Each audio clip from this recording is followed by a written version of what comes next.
Greetings, I'm your host, Dr. Wolfula, and when I'm not luring young adults into the woods who also happen to film the entire experience and turn it into a commercially viable enterprise, I'm here at the Wolfula reviewing movies. Well, 17 years later, the Blair Witch Project got a new sequel called, Blair Witch. Usually, dropping shit from a title implies some kind of prequel, but no. This is a sequel, and it's still a project. Nobody has time these days to say big words like project or the. Before I address this rebox officing of the Blair Witch Project, I'd be remiss if I didn't incessantly lecture you all on what made the originals so great. Well, to put it simply, mythology. The Blair Witch Project felt very realistic in the rawness of its footage, the spontaneity of the acting, and the subtlety of its horror, but what really makes the movie work is the rich backstory of the film. This is Burkittsville, formerly Blair.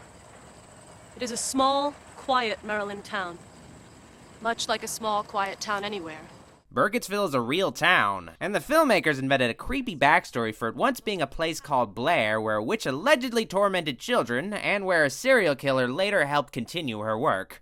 Allegedly. The Blair Witch Project was really a gateway to a massive multimedia endeavor that encompassed video games, novels, comics, televised mockumentaries, and a dedicated website that each expanded upon what was introduced in the core film. There were found footage movies before, sure, but Blair Witch was a pioneer in marketing, constructing a rich world through ancillary material. Then Book of Shadows Blair Witch 2 was released within a year as a traditional horror flick, and the whole thing came crashing down. What the fuck? Book of Shadows is a guilty pleasure of mine because it's basically an R-rated episode of Scooby-Doo, but it's safe to say that it pretty much murdered the Blair Witch series instantaneously. Those fucking dickweeds, who else could it have been, huh? On the other hand, folks are on the fence about the original Blair Witch. Always have been.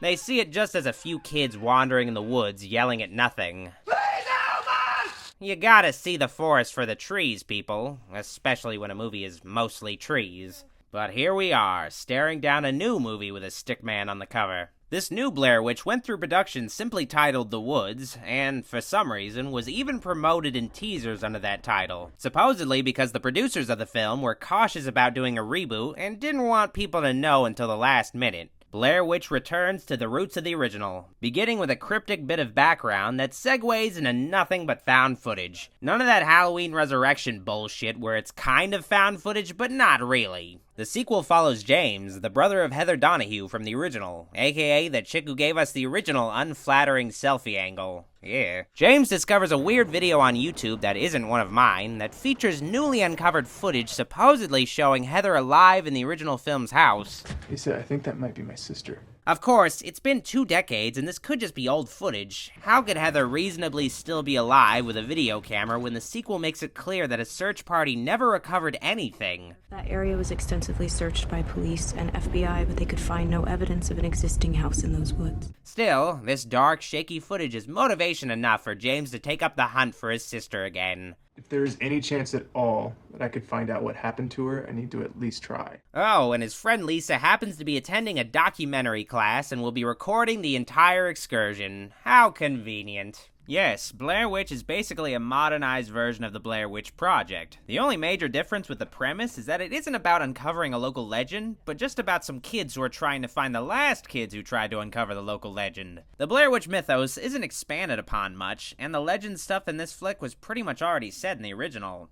She was accused of witchcraft after some of the children in town said that she'd taken blood from them. Blair Witch doesn't make it clear if the Blair Witch Project was a well-known theatrically released film either, but that might be an intentional way of avoiding getting too meta like Book of Shadows. You know, if you don't believe in the Blair Witch, then why the hell did you bother to come? I thought the movie was cool. Even less of Burkittsville is shown in this film compared to the original. All you get is a shot of the often stolen sign. 2 of the characters are from Burkittsville, but besides that, Burkittsville is also not expanded upon much. This area has a history of things happening that no one really likes to talk about. Rustin Parr, Coffin Rock. The list goes on and on. It would have been neat to revisit some characters from the previous film in interviews, especially since they were the last people to see Heather and her friends alive, but nope. Instead, we get totally pointless scenes that don't add anything, like a scene in a dance club, or a scene where the characters test out a drone because audiences are apparently too stupid to know what a drone is without an explanation. Blair Witch is over the top in its modern stylings. Not only does film student Lisa have a drone at her disposal for this class project, but everyone has Google Glass-style cameras on their ears constantly filming everything, in addition to the HD cameras that they're all carrying. That's a pretty big jump from the 2-camera setup of the original, with one camera shooting in black and white. Of course, there's a totally logical explanation for Lisa having all this equipment at her disposal. White privilege. Oh, also, despite the fact that there's no sound engineer in the group like in the original, the group in this movie manages to record great sound. Whatever. The original cast all had a distinct role in their documentary: host, camera guy, and sound guy. This movie, not so much. Everyone has cameras and they're just along for the ride, comprising 3 pairs of people for no good reason beyond having a body count in this movie. Fucking killing people, yes! Even Lisa, who's supposed to be a film student, doesn't feel like much of one when she films interviews without a tripod and with very poor framing. Lisa's role as a film student is just to explain why all of this is being filmed in the first place, and it's not at all relevant to her character. The other characters don't shine much in this film either, and I feel like that's mostly because this movie is so heavily scripted instead of improvised like the original. Oh, give me a hug. Don't give me a hug. hug. Don't give me a hug yourself. The flick doesn't feel organic. Things happen that feel like they were written to happen. Like when the 2 black characters see a Confederate flag in a house and look at the camera. LOL, so hilarious. The only character in the movie that stands out is Wes Robinson as Lane, who goes by Darknet666 online. So, you're Darknet666? Yeah. Which is a little too on the nose for an internet handle, don't you think? Lane is a Burkittsville local who is eccentric and, along with his girlfriend Talia, is one of the only characters knowledgeable about the Blair Witch legend. According to this book I read published in 1809, they didn't just tie Illy Kedley to a tree. I mean, they did tie her to a tree, but they tied her up really high and they strung these heavy rocks to her arms and legs as weights stretching her. Ugh. They left her to die on a makeshift raft. Okay. Lane is also the only character that develops over the course of the film, and it's a pretty interesting development that I'll get into later. In the meantime, most of Blair Witch is spent walking, with the characters not saying much. The original film filled the silence with the actors improvising dumb stuff, but this movie is a slave to its script. Look, it's fucking Uruguay right there. Right there. Wow. You guys, there's Paraguay over here. Yeah. Look, I think I see Bolivia. So, Blair Witch is pretty boring for an hour. If you choose to watch this movie, I wouldn't blame you for whipping out your phone during a lot of the duller scenes.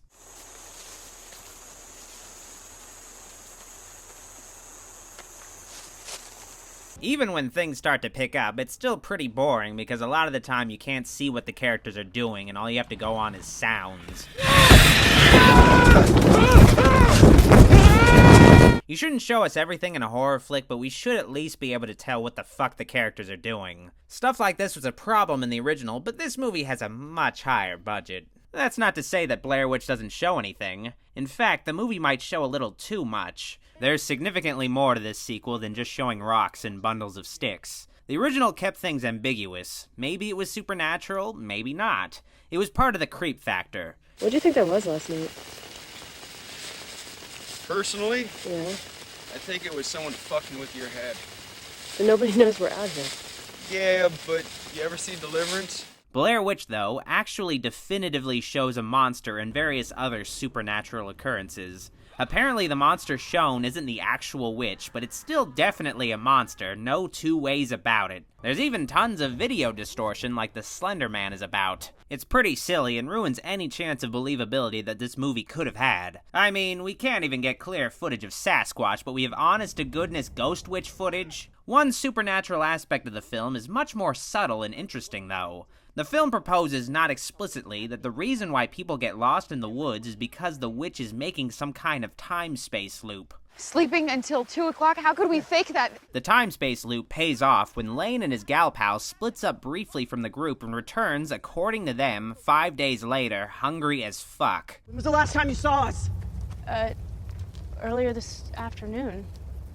I'm not lying. It's been 5 days since we saw you. Maybe 6. I don't even fucking know the sun.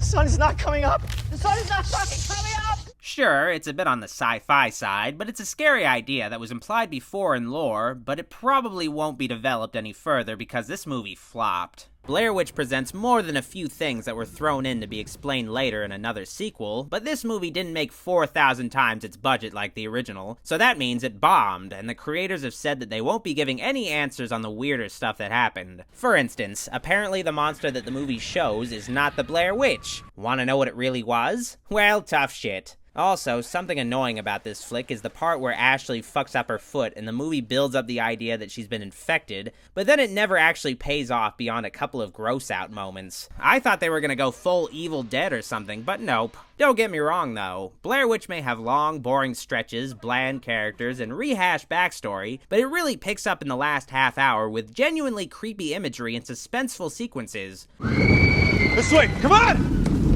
One of these cool sequences that stands out is when Lisa has to Andy Dufresne her way through a tunnel.